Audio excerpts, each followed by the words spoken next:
Shalom saudara-saudara, kembali lagi kita akan mendengarkan renungan harian episode Family. Hari ini saya membawakan renungan dengan tema Gagal di Tangan Tuhan. Mari kita coba baca di 1 Timotius 1 ayat 15. Perkataan ini benar dan patut diterima sepenuhnya. Kristus Yesus datang ke dunia untuk menyelamatkan orang berdosa. Dan di antara mereka, akulah yang paling berdosa. Ada pepatah mengatakan nasi sudah menjadi bubur. Ungkapan ini mengacu pada mungkin hal-hal yang bersifat buruk yang terlanjur terjadi dan dianggap tidak mungkin untuk diperbaiki lagi. Baik pelaku atau korban yang mengalami hal tersebut hanya bisa menyesalinya.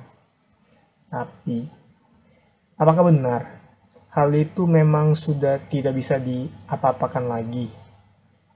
Bagaimana jika bubur tersebut itu ditambah dengan daging ayam, irisan telur dadar, taburan bawang goreng, plus kerupuk?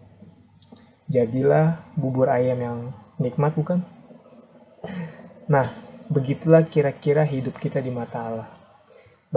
Mungkin bagi orang lain kita dipandang buruk atau maaf ya saudara, bahkan sampah, tidak berguna dan lain sebagainya.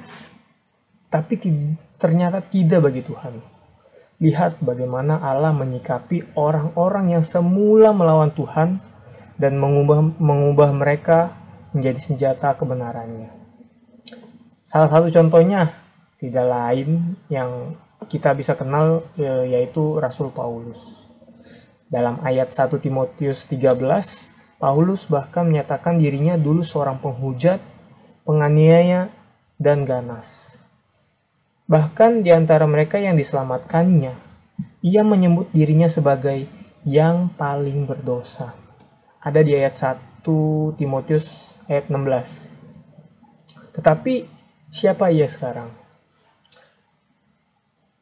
Paulus yang paling berdosa dan penganiaya jemaat Kristus di tangan Tuhan bisa berubah menjadi salah satu rasul yang paling radikal dalam pengabaran Injil Kristus. Bahkan dipakai Tuhan dalam menyatakan firman-Nya dalam perjanjian baru.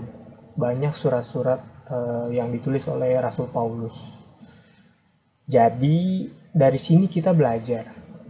Menyesal itu wajar sebagai proses alamiah kita sebagai seorang manusia.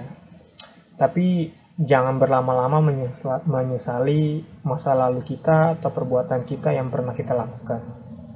Sekarang saatnya saudara bangkit, mulai berjalan kembali, karena ketahuilah dan percayalah, Dia sanggup merubah buruknya masa lalu kita, menjadikan kita kembali menjadi ciptaan yang baru. 2 Korintus 5 ayat 17, jadi siapa yang ada di dalam Kristus, ia adalah ciptaan baru. Yang lama sudah berlalu, sesungguhnya yang baru sudah datang. Untuk itu, Dia meminta kita berserah kepadanya, tinggal di dalam Tuhan, dan rela Tuhan bentuk sesuai dengan kehendak-Nya. Setelah itu, lihatlah apa yang terjadi. Bulu yang patah terkulai tidak akan diputuskannya, dan sumbu yang pudar nyalanya tidak akan dipadamkannya.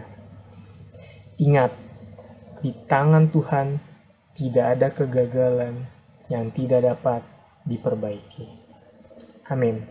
Mari kita berdoa saudara-saudara.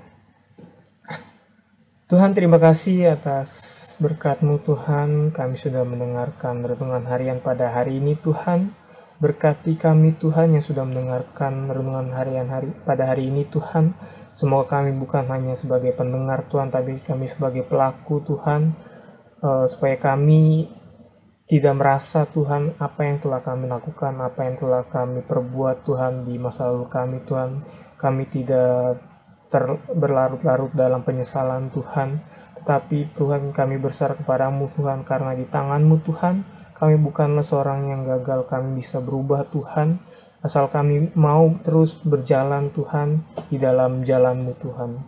Terima kasih Bapa, terima kasih Yesus, kami sudah berdoa dan mengucap syukur. Haleluya, amin. Sampai jumpa pada renungan selanjutnya. Tuhan Yesus memberkati.